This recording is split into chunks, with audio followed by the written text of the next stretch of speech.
Okay, let's pretend like nothing happened. I hope our sound is fixed. Let me very quickly say a few words, and I would appreciate it if you would give me some feedback as to whether sound is okay or not, whether we are back to normal or not. Um, in the meantime, let me once again say good morning. Good. Thank you very much, Bill. Thank you so much for that. Yay! All we needed to do was to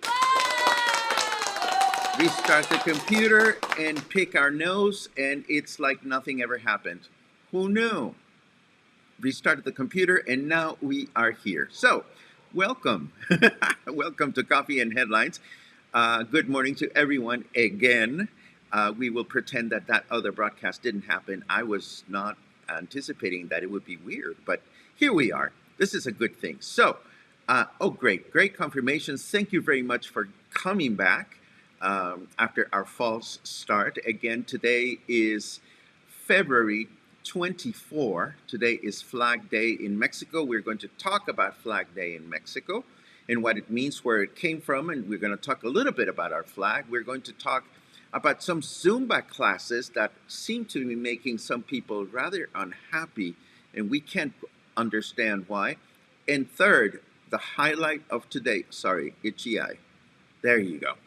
The highlight of today is we are going, oh, that's right, we're not using the good microphone. Let me try that again, because we want to make sure that... Okay. Is this good? I've just switched to the good microphone. Da da da da da da da da da da da da da da da da da. Can you hear me? Can you hear me on the good microphone? This one. Okay. I think that you can hear me. Okay, so number 1, Flag Day. Number 2, Zumba classes. Number 3, we are going to have a kick-ass lesson today. I even brought out my lesson starter class. Yes, we're going to have a lesson today, and the lesson today is how to have a perfect afternoon and lunch at Boca de Tomates. Yesterday, as I told you, I played hooky. I went away with my friends, and I had a great time at Boca de Tomates. Do you know Boca de Tomates? Have you been to Boca de Tomates? Say yes or no in your comments, and we will get you all acquainted with this perfect rustic getaway within Puerto Vallarta. But first, as always, we welcome everyone that joins us for the first time, and we encourage you to let us know that you are new. If you are new, just let us know by writing the word new in your comments, and we will be so happy to give you a proper welcome. Look at all the people that have never been to Boca de Tomates. Well, after today, you will want to go to Boca de Tomates. Also, if you have something truly important that you wish to share, please add a capital letter Q at the beginning of your comment, and we will be so very happy to bring it up during the broadcast. And yeah, let's see. News.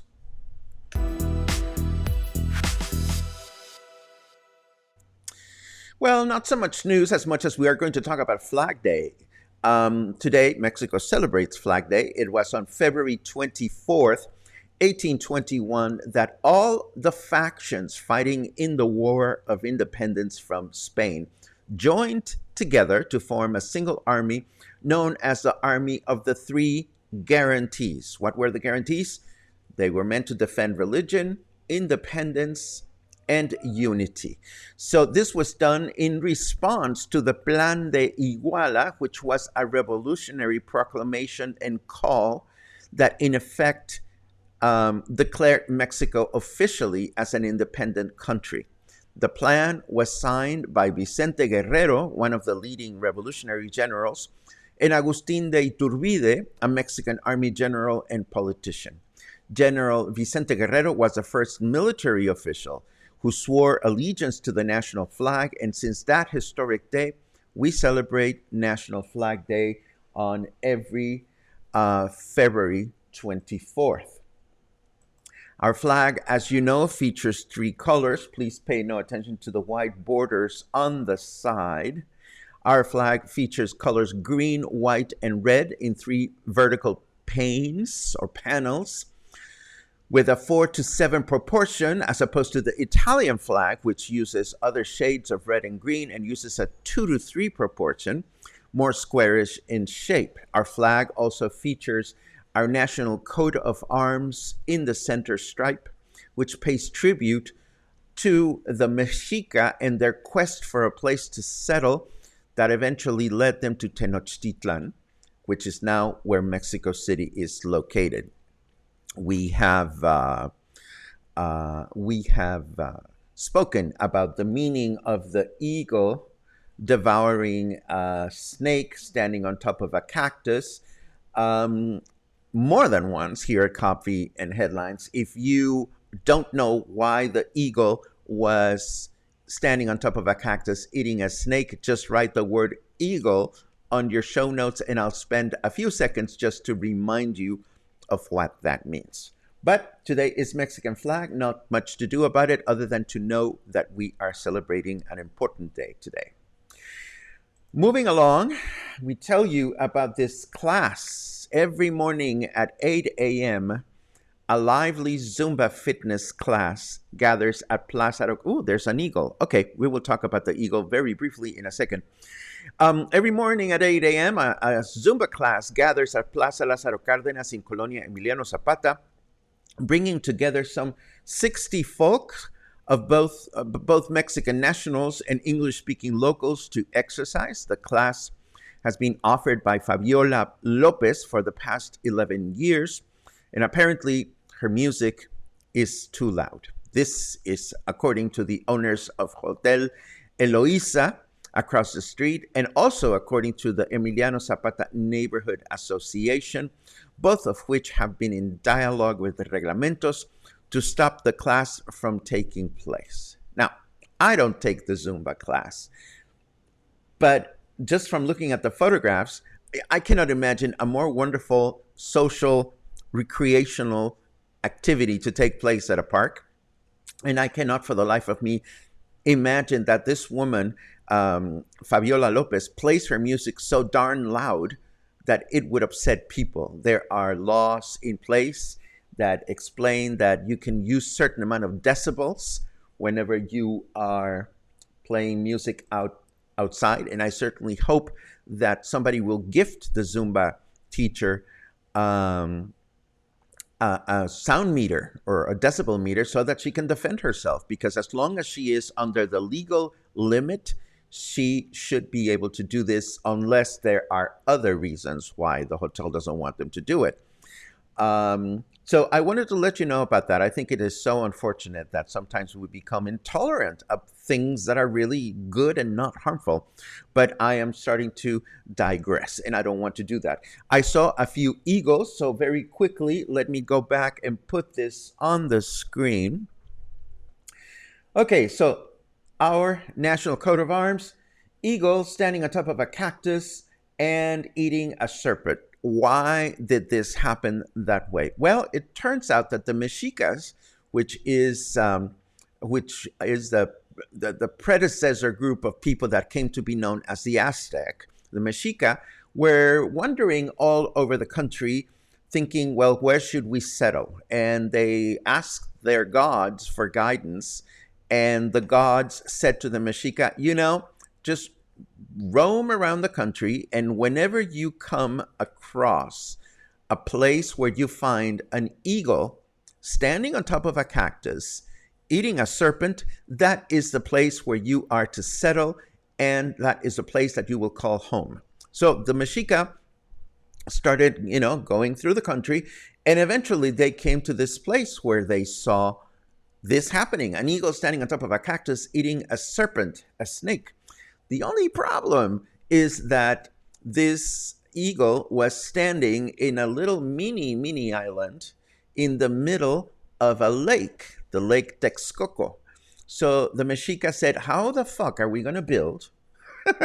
How are we going to build this? How are we going to build this kingdom of ours?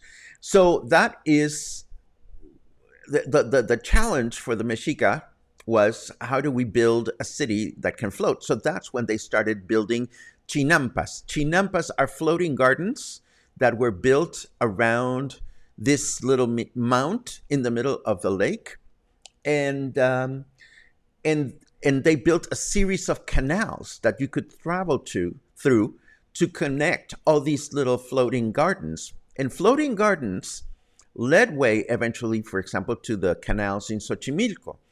And eventually, so many floating gardens were built that an entire city was built over water. And that has been Mexico City's blessing and a curse.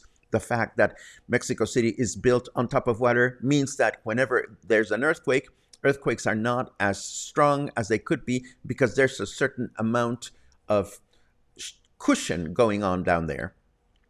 But Mexico City is sinking at the tune of several centimeters per year, and it's very evident when you go to certain parts of downtown Mexico City. Mexico City is sinking, and that is the whole story behind our coat of arms.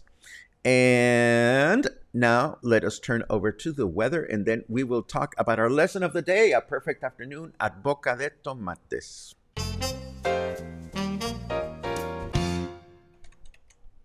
And the weather says, according to my sensors, it's sunny in this region. They also found 6 local singles who want to meet you. Oh, wouldn't that be nice? 26 degrees, feels like 28. Humidity is at 52%. And for the Fahrenheit fans, it is 79 degrees out there. Our weather forecast for today, clear through the day with a high temperature of 29, low temperature of 17. Tomorrow, Friday, we end the work week with a clear day, high temperature of 30, low temperature of 18. And on Saturday, we can enjoy a clear day with a high temperature of 31 and a low temperature of 18. Not bad at all. So, here is... Oh, my goodness. I'm looking at some of your comments about Hotel Eloisa, and I'm sure our conversation later on is going to be quite lively. But first, let us talk about a perfect afternoon at Boca de Tomates. Why? And why today? Well, as you know, we have been mentioning and hoping that you will connect with my dear friend Zoe Lewis, who's performing at Encanto, and her partner Sharon. They come from Provincetown every year. Well, not through the pandemic, of course, but we love them for their musical talent. We love them for their creativity. And through years, they've become close friends of mine, and I'm really happy and proud to say that. Every time Sharon and Zoe come into town, we get together with my friend Catherine, and we kidnap them to go to some kind of outing outside of the city. at their request. They are, very much interested in being able to see much more of the city beyond Emiliano Zapata. So yesterday, right after the broadcast, I threw all caution to the wind and I threw all my responsibilities on standby, and we played hooky, and we went, of course, to Boca de Tomates, where we had a lovely rustic lunch and we had a wonderful afternoon. Now, what's so wonderful about it? Well, let's take a quick look at a few slides that I put together for you. This is Boca de Tomates you're looking at. And before we go into Boca de Tomates, let us take a quick look at our bay.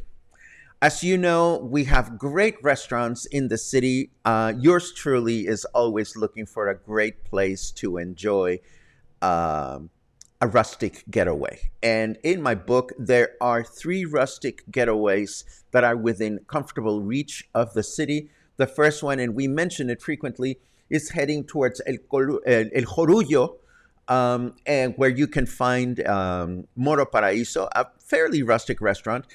There's also the barbecue. El Rio Barbecue is along the way. And both these places are not necessarily very, very rustic, but because of their surroundings, they're right next to the river, you can say that you find yourself in a rustic place. The second place that I love to go to, and we have also talked about this here at Coffee and Headlines, is El Oasis del Joli, which is this miraculous oasis perched right in between 2 large buildings at the mouth of the Pitillal River, where the Pitillal River meets the ocean. It is another rustic type restaurant that has been there for decades and has fought the powers that be from being removed, because there are 2 fancy schmancy condos surrounding it. And this is another place where you can just bury your feet in the sand and enjoy very, very basic food and great cocktails and so forth and so on. And the third place is further north. Right next to the airport is Boca de Tomates, not to be confused with Boca de Tomatlan, which is south of Puerto Vallarta. And Boca de Tomates is this wonderful, green, undeveloped, beautiful place where you can sit at any one of these palapa-style buildings and enjoy the fresh catch of the day. And no, I had no idea that the Kinetic Cannons just did a blog on Boca de Tomates. So how wonderful that we're complementing one another. Anyhow, from Boca de Tomates, you can enjoy fresh fish, fresh catch of the day. You can bury your feet in the sand. You can enjoy the wonderful view of the entirety of Puerto Vallarta from the hotel zone all the way to Conchas Chinas and beyond.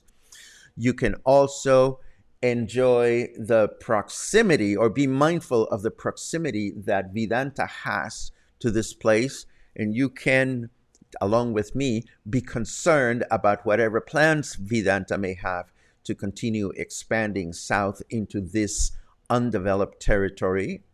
And of course, you can also get up close and personal with some good friends of ours, which are the crocodiles. Yesterday, we counted 15 of these full-size specimens. They were all ginormous, and they were quite amazing to look at.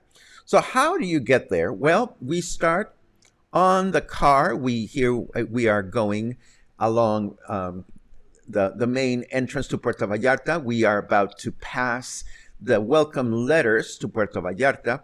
And there's a Starbucks further up. You can actually take a left on Starbucks and cross the highway to get onto the road that leads to Boca. But it is a little difficult when there's a lot of traffic. So we decided to drive all the way into Riviera Nayarit. We wanted to take a U-turn. And so we continued over the Ameca River, which was interesting to see because, as you know, when we had Hurricane Nora, most of what was developed by Vidanta over this river was destroyed with the flooding water. But Vidanta has very quickly taken over the river, taken over the farming land that used to be there. And we were going over the bridge and we kept wondering, well, where is the river flow. And the river flow is going to be visible for a second on the left side. There you can see how the river is still able to get to the ocean. Of course, when it starts raining again, we don't know exactly what's going to happen. Now, notice the hood of the car. It's filthy.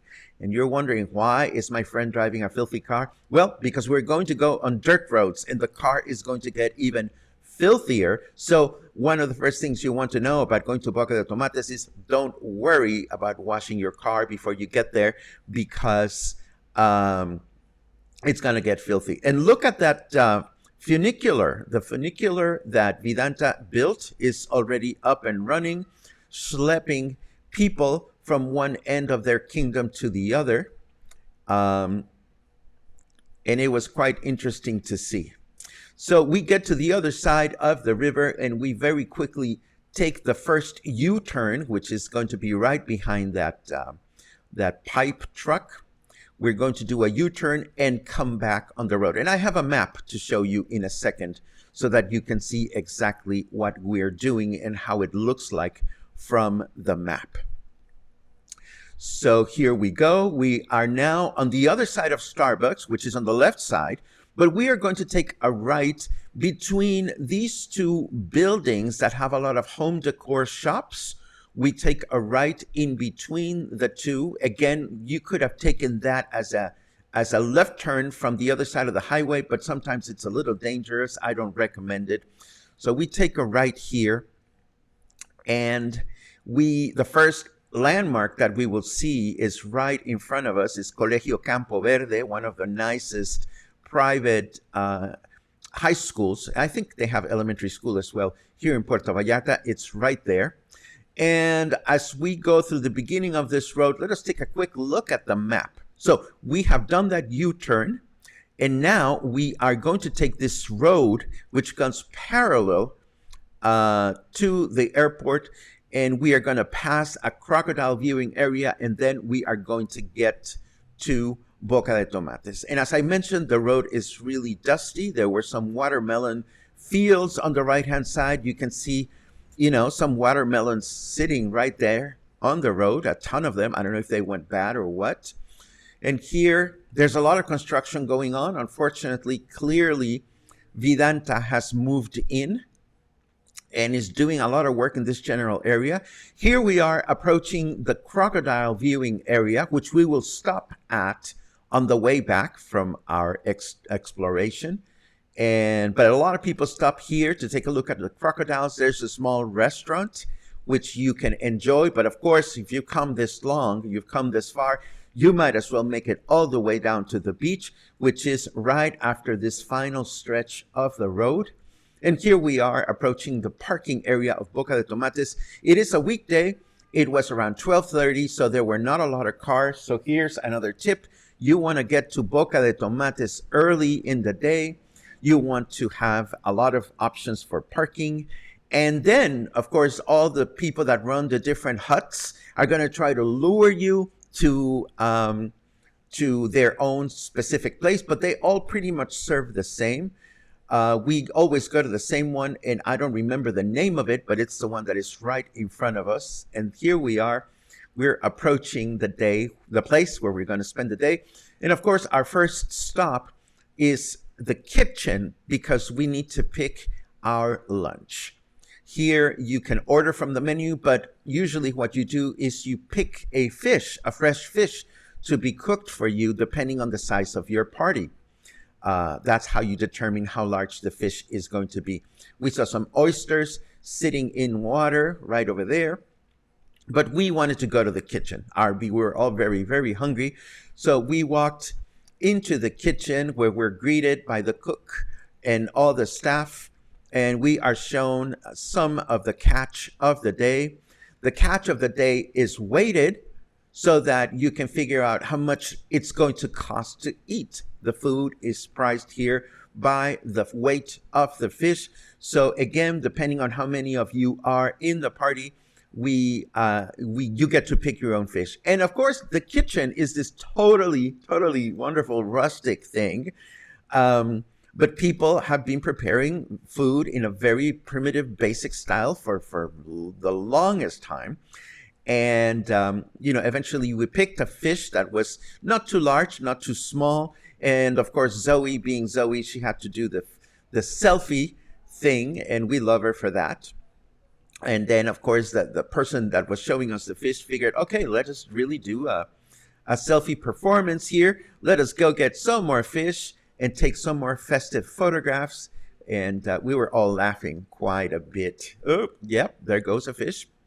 So this was a lot of fun. Once we knew exactly what we were going to eat and how it was going to be prepared, we wanted it just basic, no adobo, no sauces. We just wanted it fried, grilled rather, with lots of lime juice. So after that, we continued on. We go to pick a table, and of course, there's a lot of places to sit. There's a very basic bathroom, as you can expect, and there are basic tables made out of plastic, as you can expect. And of course, once we pick a table, the first thing I wanted to do is take a look out at the ocean, and I wanted to show that to you. Let us drop our chingaderas at our table. And I just went out to the ocean so that we can take a look. And there is the southern half of the bay, all the way to Yelapa. There's the northern half of this little cove, which is absolutely wonderful. And of course, there are all these palapa-style buildings. You can pick the one you like the most, and that's where you get to spend the day. And it was a beautiful day to spend. On the way back, we stopped at the crocodile place, and we took a look at the crocodiles. Needless to say, they were behind the fence, so we were perfectly safe from them. But this is one of the protected areas where the crocodiles are taken once they get out of their habitat. Of course, they can roam freely, and this is how they can get to the ocean and eventually get south to some of the places where they are spotted. But at this particular location, we are safe from them. They are safe from us, and everybody is happy.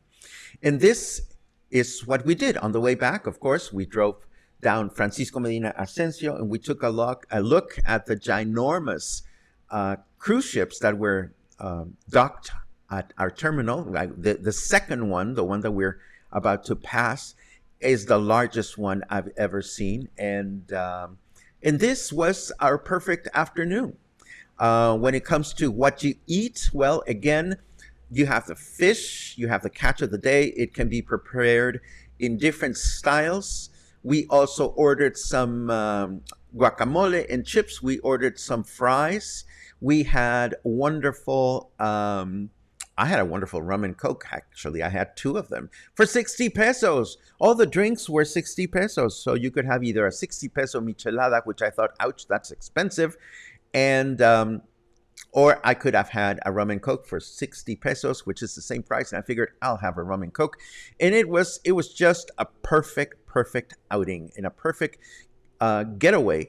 Nobody will recognize you there. Nobody will know you. Yes, there are vendors that are trying to sell their stuff. And yes, there are musicians trying to talk you into music. But altogether, it is a beautiful, beautiful getaway here within the city. And now I look at your comments and your questions so that we can see what everybody is up to. Aha. Lots of comments about the microphones. Thank you very much for helping me get this straightened out. Ha ha ha ha. Sounds good. Wonderful. I play xylophone too? No, I don't. I just have this little accessory, which I take out of my closet to play with every now and then. Then we look at how many people have been or have not been. John says, good job at Rice event. Thank you very much.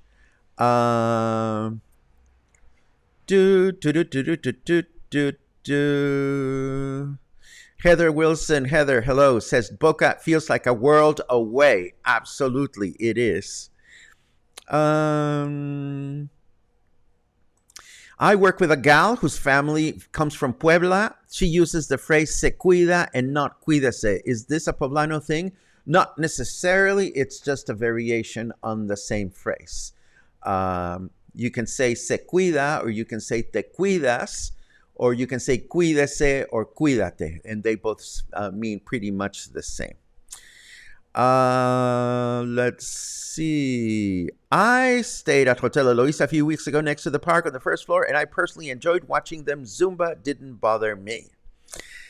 That's good to hear. Ray says there is an app for a decibel meter. Well, again, I hope that this woman is taking care of herself by measuring the level of her music. You know, that's the best thing that I can think of that she can be doing. Then I see she is the president of the Colonia Emiliano Zapata Association also. So it goes hand in hand with the hotel. I don't know who she is in your comment, Michael. I hope you don't mean that the Zumba teacher is the president of the Colonia Emiliano Zapata Association, because then that would be weird. But off the record, I've heard that a lot of people say that the folks at the Hotel Eloisa they're not very happy people. And I see this comment from Enrique. There is this one bitter person that works in the hotel. I'm almost positive this is the person complaining. If you were to walk in, I'm sure you can identify them. Well, yeah, I've heard that the hotel is not happy with gay people and sound in general, so I don't know what to tell you. All I can hope is that what seems to be a really nurturing, positive exercise, pun intended, does not get interrupted just because some people seem to not be very happy. Let's see what else. I love accessing Boca de Tomates from the end of Boca Negra Street in the Marina area. It is a nice beach walk from there. Absolutely. You can also walk along the beach from Marina Vallarta. It's not a long walk, surprisingly enough. You have to pass through where the airport landing strip is, and then you find yourself where we were, not before passing a small turtle camp that is stationed out there. What is the easiest route to drive to Boca? I showed it on the video, so you can always go back and watch the broadcast again. Essentially, you follow Francisco Medina Asensio, you leave the city, you pass the Las Juntas rotary where the welcome letters are. You continue until you cross the Ameca River, you take a U-turn, and then you take that right between the two buildings that have home decor shops, and then you take another right and you just keep going forward. I'll put the map on the show notes so that you can see it. What is the name of the area with the beach palapas near the river in the hotel zone? You mentioned it in your overview, but I missed it. Well, Barbara, the beautiful thing, I'll tell you what it is, but first I'll remind you that the beautiful thing is that when you miss something, all you have to do is go back and watch the broadcast again and find the spot. It's very, very easy to do that. But since you ask, it is called El Oasis del Joli. You can also find it on a Google map if you are curious. Michael continues commenting, what a great plus for the hotel. They could advertise that there is a daily Zumba class for a little donation. I am sure if the guests knew, they could join, and they would. I totally agree with you, Michael. I don't understand if there's bad blood or I don't know. I just think it is unfortunate. Let's see what else. I must be confusing this place with the other similar name as I took the bus there with a friend. Yes, that is correct, Patty. South of Puerto Vallarta is Boca de Tomatlan. North of Puerto Vallarta is Boca de Tomates. Let's see. Is this a good beach for swimming? I don't think so, Barbara. I wouldn't go swimming there because it's very close to the crocodile protection area. So I don't know. And in terms of whether the water was spiky or not spiky, um, I don't know. I'm sure there are people that swim out there because this is not far from the Marina Vallarta beach, and people swim there. I think it is a matter of personal opinion, but it's also a matter of safety. Let's see what else. Uh, oh, the hotel owner is president of the. Oh, well, that explains everything. If the hotel owner of Hotel Eloisa is the president of the Emiliano Zapata Neighborhood Association, that is just that explains everything. And I don't need to comment any further on that. This association is known for being old Puerto Vallarta people with old traditions and very hesitant to change their ways and their views. But again, I don't live there. It's not my neighborhood. It's not for me to make noise about this. But all I hope is that this situation gets resolved properly. This brings us to the end of today's broadcast. I'm sorry about the glitchy sound, and thank you for coming back after I restarted my computer. Thank you for joining us on every day that we get together. Today, I have another errand to run in the city. Today, I'm going into Emiliano Zapata, for that matter. So I'll bring the gear just in case we put together another walk for the near future. In the meantime, please stay happy. Don't stop exploring our surroundings. Take it from a local, and you guys are locals. You don't realize how nice it is to have the occasional change of scenery until you get out there. So get your map out, talk to your friends, put together a group of people, and find something on the map that you wish to explore. Ask questions about these places here in Coffee and Headlines. We've amassed a bunch of resources for you to find ways to expand your comfort level in our city. Do so and come back and tell us all about it. Have a great day.